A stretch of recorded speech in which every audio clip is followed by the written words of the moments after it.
ان کے جو major general level پہ ان کو ہیڈ کرتے ہیں سنگجیانگ کے اندر، وہ آئے، ٹھیک ہے، اور انہوں نے کافی طویل ملاقات ہوئی. انڈیا سے جو لیفٹیننٹ جنرل گئے ہوئے تھے وہ اپنے ساتھ پرانے تمام نقشے، بے شمار کاغذات، بہت بڑا، اور وہ شام تک جاری رہی. لیکن اس کے نتیجے میں بات یہی ہوئی کہ مذاکرات ہوں گے دوبارہ اور غور کیا جائے گا، اور وہ وہاں سے واپس آ گئے. ایک رتی برابر بھی جو زمین چائنا نے لی ہے اپنی بھارت سے، جس پہ بھارت کا قبضہ تھا، غیر قانونی قبضہ تھا، جیسے کہ ان کا مقبوضہ کشمیر پہ ہے، جیسے کہ ان کا بے شمار اور جگہوں پہ ہے، اس طرح سے انہوں نے، چین نے اپنی زمین جو ہے وہ بھارت کو واپس کرنے سے انکار کر دیا. اور بھارت کے جو یہ بھارت کی میرا خیال ہے کہ بدترین شکست ہے 1962 میں یا 72 سال میں، کیونکہ جنگیں کسی اور انداز میں ہوتی تھیں. بین الاقوامی سطح پہ آپ کی جو ساکھ ہے کہ آپ انڈو پیسیفک ریجن کے اندر یا دنیا میں ایک ابھرتی ہوئی قوت ہیں اور آپ کو پتہ ہی نہیں چلا، اور اچانک آپ کو جو ہے وہ آپ سے زمین جوتے مار کے، پتھر مار کے آپ سے جو زمین چھین کے لے گئے. چھین کے کیا لے گئے؟ اپنی زمین واپس لے لی آپ سے. اور آگے ظاہر ہے کہ یہ دیکھیں، میں آپ کو ایک بات یہ بتاؤں، انڈیا کی ایک مس کیلکولیشن ہے.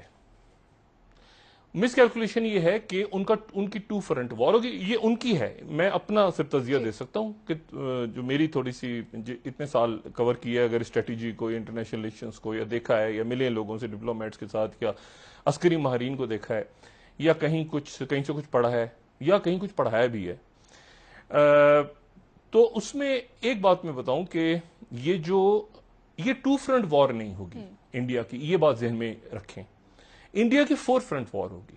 ٹھیک، انڈیا کے 4 طرف سے 4 محاذ کھلیں گے، اور اس کی ایک تو کھلے گا پاکستان کے ساتھ، ٹھیک ہے، ایل او سی پہ. ایک کھلا ہوا ہے ان کا چائنا کے ساتھ، جو کہ بہت طویل بارڈر ہے. ایک ان کا کھلے گا انڈو پیسیفک. پیسیفک کا کوئی یہ ہمالیہ سے تعلق نہیں ہے، ہمالیہ کے پہاڑوں سے، مطلب چائنا کے ساتھ جو ان کا کانفلکٹ چل رہا ہے سرحدوں کا، اس میں انڈین اوشن اور پیسیفک اوشن کہاں سے آ گیا؟ وہ تو سمندر ہے نا سارا. اور جو چوتھا فرنٹ ان کا کھلے گا، وہ ان کا کھلے گا ایسٹرن فرنٹ. جو ایسٹرن فرنٹ پہ وہ جو 7 ریاستیں جہاں پر جو مکمل طور پہ خود کو بھارت سے الگ سمجھتی ہیں، اور سلگوری پاس جو ہے جو 17 کلومیٹر کا ہے، اور وہاں پہ ناگالینڈ اور میزورام اور یہ جو مطلب وہاں پر آپ یہ اگر آپ اس کا نقشہ صرف دیکھ لینا ان ریاستوں کا، یہ ریاستیں جو ہیں یہ چاروں طرف سے، یہ اوپر چائنا ہے، میانمار ہے، بنگلہ دیش ہے. میانمار کے تمام جنگلوں میں، بنگلہ دیش کے جنگلوں میں، چائنا میں، یہ تمام ریاستوں میں جتنی تحریکیں ہیں، آندھرا پردیش، آسام کو توڑ کے انہوں نے یہ بنائی ہے نا ساری. ناگالینڈ والوں نے تو مانا ہی نہیں کبھی آج تک، منی پور والوں نے کبھی نہیں مانا، میزورام، ان کی اسٹریٹجک ویلیو بھی ہے. اور یہ جو نیچے اگر آپ ان کو دیکھیں تو یہ بہت یہ پیسیفک اوشن کے ساتھ بھی ان کی سرحدیں لگتی ہیں، اوپر چائنا کے ساتھ بھی، پیسیفک کے ساتھ بھی. تو ایک فرنٹ یہاں کھلے گا، اور یہ جو فرنٹ ہوگا یہ ہوگا جس کو آپ گوریلا فرنٹ کہیں یا اس کو جو بھی کہیں، کیونکہ پہلے بھی یہ الزام لگاتے رہے ہیں کہ چائنا جو ہے ان کو، یہ ماؤسٹ ہیں، ان میں سے اکثریت ماؤسٹ ہے، اور بہت بڑی تعداد میں وہاں پہ اب روہنگیا بھی آ گئے ہیں. خالستان نہیں، خالستان کی میں بات نہیں کر رہا، میں بات کر رہا ہوں یہ 7 ریاستوں کی جو نارتھ ایسٹ خالستان تو پنجاب ہے نا، میں آپ سے بات کروں نارتھ ایسٹ کی جو 7 ریاستیں ہیں، ٹھیک ہے، جن کا میں نے نام لیا. خالستان تو پنجاب میں چل رہی تھی. اچھا، تو اب یہ جو ہے یہ تو وہاں پر جو تمام کا تمام یہ جو تحریکیں چل رہی ہیں، ناگالینڈ اور ایسٹ منی پور اور میزورام، ان کے یہ ساری ماؤسٹ ہیں، یہ ساری وہ ہیں جو جن کی توجہ ہی جن کے بارے میں الزام لگتا رہا ہے کہ ان کو چائنا سے اسلحہ فراہم ہوتا رہا ہے. اور یہ فرنٹ بڑا خوفناک ہے. یہ فرنٹ اس لیے خوفناک ہے کہ بنگلہ دیش کے جنگلوں میں، میانمار کے جنگلوں میں، خالستان کی موومنٹ کو بھی بالکل الگ کر رہا ہوں میں. خالستان کی موومنٹ کو بالکل الگ اس لیے کر رہا ہوں کہ خالستان کی موومنٹ چائنا سے ریلیٹڈ نہیں ہے. میں وہ بات کر رہا ہوں کہ جو چائنا سے ریلیٹڈ ہے. ان خالستان کی تو خالستان کی انڈیپینڈنٹ موومنٹ چل رہی ہے. جو مین لینڈ انڈیا ہے وہاں پر الگ تحریکیں چل رہی ہیں، مسلمان نکلے ہوئے ہیں، سکھ نکلے ہوئے ہیں، دلت. میں وہ بات کر رہا ہوں مسلح تحریکوں کی. خالستان کی تحریک مسلح نہیں ہے. یہ مسلح تحریکیں ہیں، یہ ناگالینڈ میں مطلب یہ انہوں نے مانا ہی نہیں کہ ہم بھارت کا حصہ ہیں، آندھرا پردیش نے مانا ہی نہیں، چائنا نے مانا ہی نہیں، ٹھیک ہے نا. وہ علیحدگی پسند تحریکیں 1947 میں مہاتما گاندھی جا کے وعدہ کر کے آ گئے تھے ناگالینڈ والوں سے، آسام والوں سے کہ ہم یہ آپ کو انڈیا کا حصہ نہیں بنائیں گے. لیکن وہ اس کے بعد وہاں بی جے پی کی حکومت جیت گئی. پھر انہوں نے کہا کہ وہیں کی ڈیموگرافک چینج کرتے ہیں وہاں، لیکن وہاں روہنگیا مسلمان بھی آ گئے ہیں، بہت بڑی تو ایک تو بنگلہ دیش کو انہوں نے یہ 5 اگست کے بعد جب دوہری شہریت لے کر آئے تو انہوں نے افغانستان کو، اور ان سے پوچھا نا کہ مسلمانوں کو آپ شہریت کیوں نہیں دیں گے، تو کہتے ہیں یہ مسلمان اپنے مسلمان ملکوں میں جائیں نا، مثال کے طور پہ جو تھیوکریٹک کا لفظ استعمال کیا، یعنی مذہبی انتہا عجیب سی حقارت سے افغانستان کے لیے اور بنگلہ دیش کے لیے. اچھا بنگلہ دیش میں حسینہ واجد اپنے آپ کو سیکولر اور یہ اور وہ سارا، تو انہوں نے کہا وہاں جا کے رہے نا، تو ہم تو نہیں دیں گے شہریت، اور ہم تو ہندو آ جائیں گے، عیسائی آ جائیں گے، سکھ آ جائیں گے، شہریت دیں گے. اس کے نتیجے میں بہت بڑی تعداد میں وہاں پہ روہنگیا مسلمان بھی ہیں، اور ہندو مسلم جیسے ایک کشیدگی کروانے کی کوشش کی. یہ جو اگر تھوڑا سا وقت ہے تو میں تھوڑی سی بات کر کے پھر واپس آتا ہوں کہ اب یہ آگے کیا ہوگا. جی ڈاکٹر صاحب دیکھیں یہ جو ہماری اگر ہم جائیں نا پہلی جنگ عظیم پہ، تو پہلی جنگ عظیم میں ہمیں نظر آتا ہے تاریخی طور پہ سمندروں میں لڑائی ہو رہی ہے اور زمین پہ لڑائی ہو رہی ہے، یعنی بحریہ ہے اور بری فوج ہے. وہ نیپولین دور، پچھلا دور، بڑے بڑے جہاز آ رہے ہیں، بحری جہاز آ رہے ہیں، اور جناب یہاں سے فوجی لڑ رہے ہیں، اور اس وقت جہاز نہیں ہے، ٹھیک ہے. تو لوگ جتنے وہ کمانڈرز وغیرہ تھے، پولیٹیشنز تھے، وہ اپنے نیپولین کے اور وہ سکندر اعظم کی جنگوں کے خوابوں میں ہی ڈوبے ہوئے تھے. اس کی وجہ سے وہ جنگ جو تھی اس کا کچھ سر پیر سمجھ نہیں آیا. دوسری جنگ عظیم میں کیا ہوا؟ دوسری جنگ عظیم میں ہوا کہ جہاز آ گیا، اور دوسری جنگ عظیم ختم نہ ہوتی اگر ہوائی جہاز نہ ہوتے. دوسری جنگ عظیم ختم اس طرح سے ہوئی کہ ہوائی جہازوں نے بومنگ کی آ کے جاپان پہ، اور نیوکلیر ویپنز گرا دیے. تو نیوکلیر ویپنز کا ہونا اور ہوائی جہازوں کے ہونے نے دوسری جنگ عظیم ختم کی، ورنہ کیسے ختم ہوتی.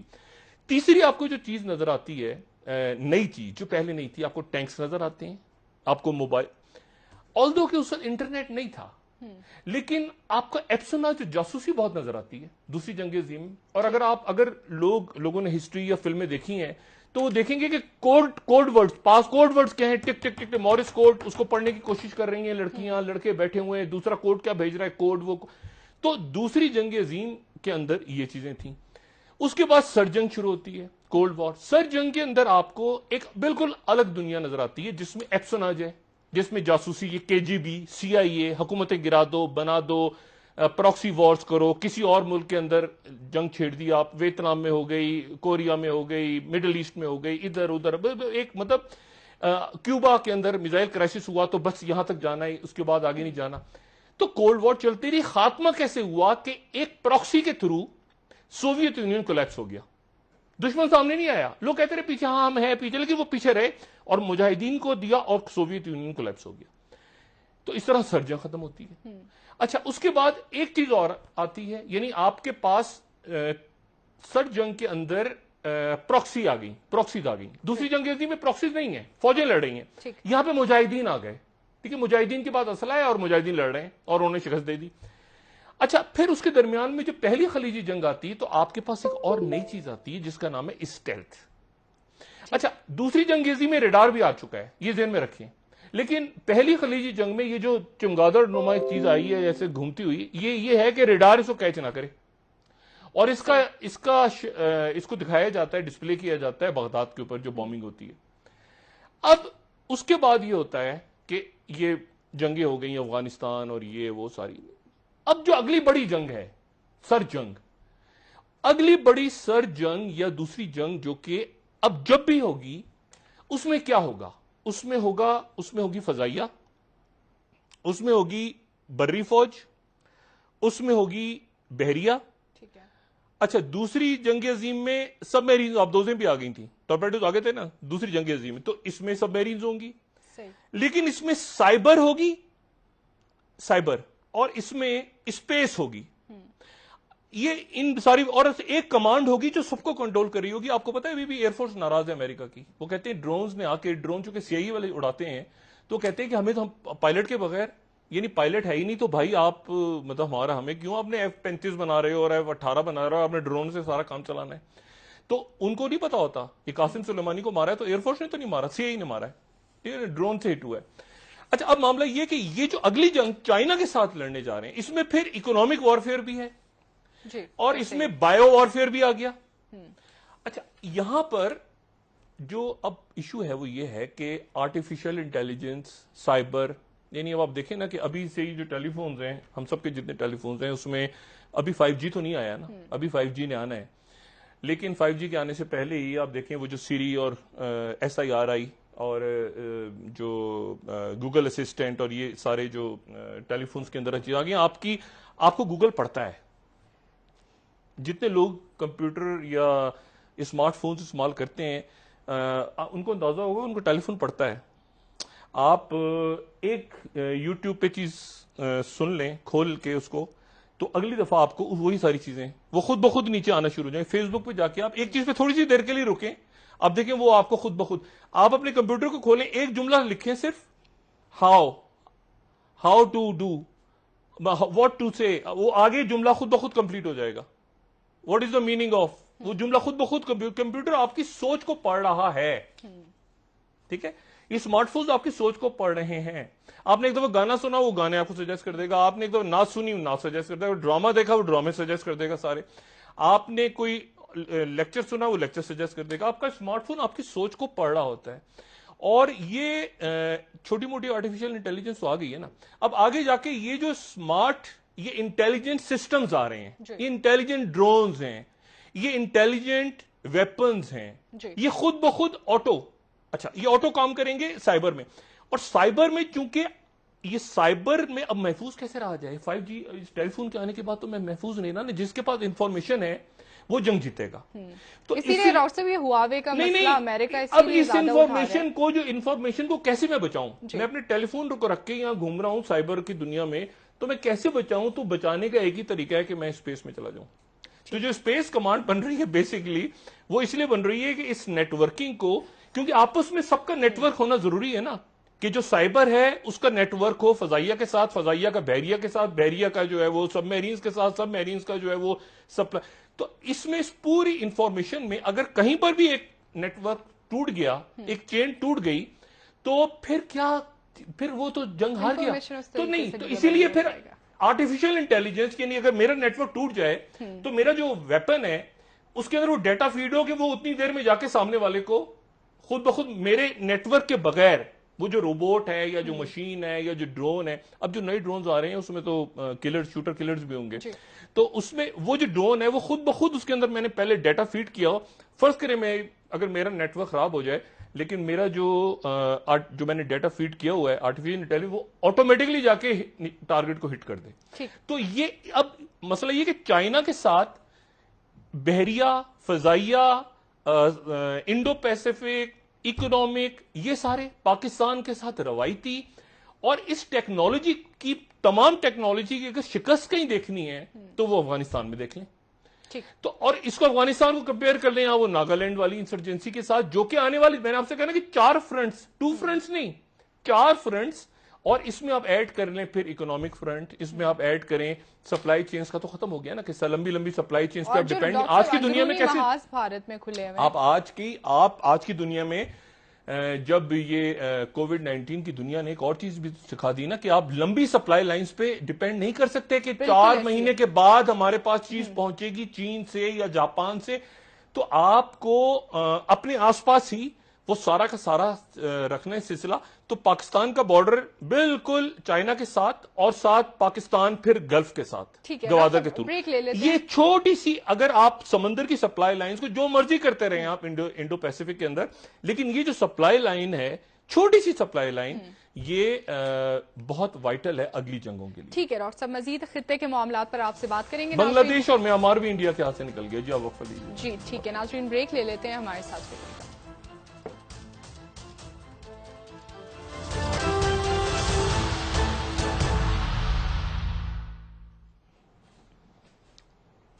ویلکم بیک ناظرین. جی ڈاکٹر صاحب, خطے کے معاملات پر آپ بات کر رہے تھے. جو بھارت اور چین کے درمیان اگر مذاکرات کسی طرح سے بھی ناکام ہوتے ہیں تو کیا آپ آنے والے دنوں میں دیکھ رہے ہیں کہ جنگ کی طرف یہ تمام تر معاملات جائیں گے؟ جنگ تو شروع ہے, اور یہ ایک یعنی ایک سر جنگ کہہ لیں اس کو, کیونکہ سر جنگ کا لفظ ہم پہلے استعمال کر چکے ہیں سوویت یونین اور امریکہ کے تناظر میں, تو اس انداز میں تو یہ شاید سر جنگ نہ ہو, لیکن مزید پیچیدہ ہوگی. اور اب جو ہے نا, اب دیکھیں یہ فار ایور وارز کا دور ہے. فار ایور وارز مطلب افغانستان, لیبیا, یہ نا فار ایور وارز. نائدر اس کے اندر ہے کہ نائدر پیس نور وار, یہ بھی ایک اس کے لیے ٹرم استعمال ہوتی ہے. تو مطلب یہ ہے کہ اب جنگ تو شروع ہے نا. اب انڈو پیسفک پورا کا پورا پوری کمانڈ امریکہ نے بنائی, یہاں پہ بہت کچھ ان کا لگا ہوا ہے. اور ساتھ ہی بغیر ایک گولی چلائے چائنا نے ایک تاثر پوری دنیا میں دے دیا. جو چائنا کے ژی جن پنگ ہیں, ان کے بارے میں باہر کی دنیا میں جو بھی بات ہو رہی ہے وہ اپنے ملک میں ان کے کراس کر گئے ہیں وہ مقبولیت. ملک میں بہت مقبول ہے اس وقت. ان کی جو کووڈ کو جتنا ہینڈل کی ہے, چائنا کے اندر کی پلس میٹر کرتی ہے نا, تو وہ اس میں وہ بالکل ٹھیک ہے. اور یہ جو کچھ انڈیا نے آج کیا ہے, انڈیا کے ساتھ جو ہوا ہے, یہ تاریخ میں عجب انداز میں لکھا جائے گا. کہ مودی جو ہیں, دیکھیں بڑے زبردست ان کے ڈپلومیٹس, یہ جو جے شنکر ہیں ان کے, یہ چائنا میں رہے ہیں اس سے پہلے. یہ چائنا میں یہ سیکٹری فارن سیکٹری بھی رہے ہیں, اور یہ چائنا کے اندر ایمبیسیڈر رہے ہیں. ان کو چائنا کا پتہ ہے. اور ان کا چائنا کے ساتھ کیونکہ ایک تاریخ چل رہی ہے, تو ان کے بہترین ڈپلومیٹ اتنے سال چائنا کو پڑھا ہے. لیکن بات یہ ہے کہ اس کے پڑھنے کے باوجود آپ دیکھیں ڈسیپشن کی وار میں وہ ہار گئے. ڈسیپشن کی وار میں بھی ہار گئے, پرسیپشن کی وار میں بھی ہار گئے, اکنامک وار میں بھی ہار گئے. وہ سمجھ ہی نہیں پائے. کیونکہ دیکھیں میں نے کل بھی بات کی تھی نا کہ وہ چائنیز بولتے کم ہیں, بات کم کرتے ہیں. اور ہمارے ہاں برصغیر میں بات زیادہ کی جاتی ہے, بولنا. وہی میں نے کہا نا 6 سے لے کے 6 بجے کی خبروں میں کیا آ رہا ہے, تو 8 بجے مودی جی نے کیا کہا ہے, تو 9 بجے وہ کیا ہوا ہے, تو 10 بجے کیا ہوا ہے. چائنا اس طرح نہیں کرتا. لانگ ٹرم اسٹریٹجی کے تحت وہ چلتے ہیں. اب لانگ ٹرم اسٹریٹجی میں یہ بنا رہے تھے کنٹین چائنا, اور چائنا کی طرف سے بات ہوئی ہے کہ بھائی چارے کا پیغام ہے ان کی طرف سے.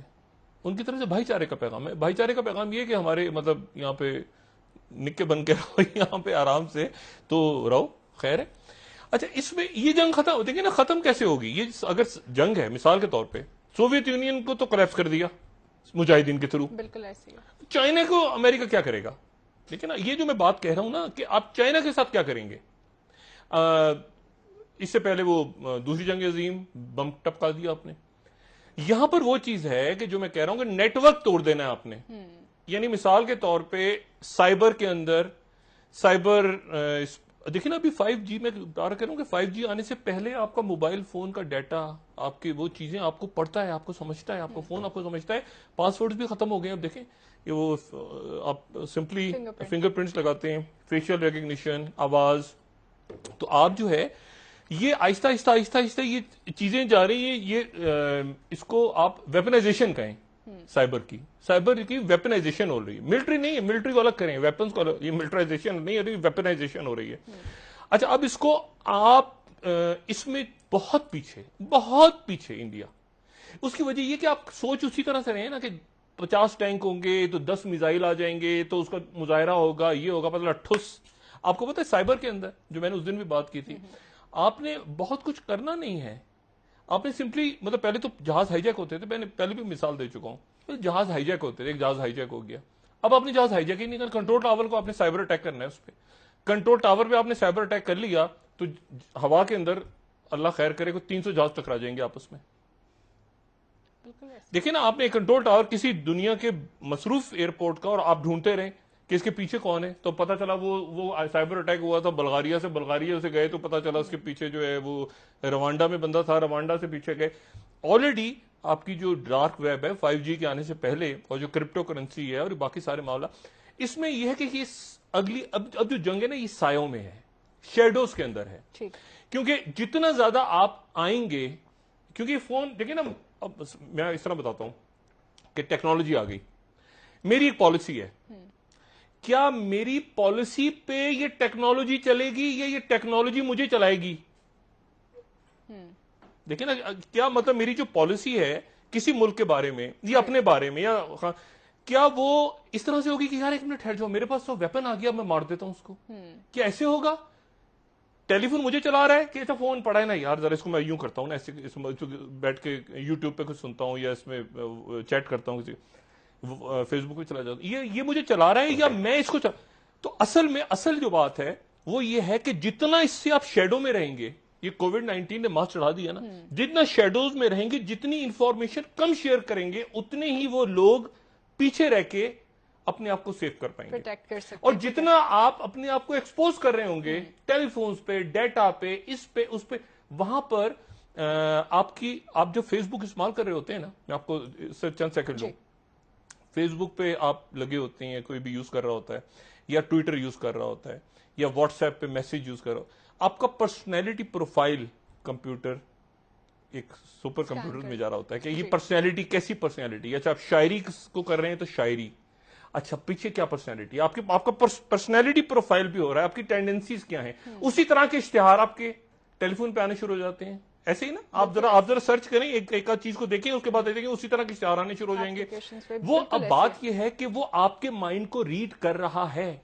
آپ نے ایک دفعہ سرچ کریں اپنے فون پہ کہ کھانا پکانا، آپ کو دیکھیں اس کو کھانے پکانے کی لائن لگ جائے گی، چائنیز فوڈ ہے کہ چائنیز فوڈ کی لگ جائے گی لائن، آپ ٹیکنالوجی کو ڈھونڈیں، ٹیکنالوجی ٹریول کریں، لے لیتے ہیں، واپس آ کے آپ سے مزید اگلی جنگ یہاں پہ ہونے جا رہی ہے سائبر اسپیس میں، اور ٹھیک ہے ڈاکٹر صاحب، ان تمام تر معاملات میں پاکستان کا اور انڈیا چار فرنٹس اور چوتھا وہ اوپر دیکھیں۔ ٹھیک ہے ڈاکٹر صاحب، آپ سے مزید بات کریں گے۔ ناظرین یہاں پر ایک بریک لیتے ہیں، ہمارے ساتھ رہیے گا۔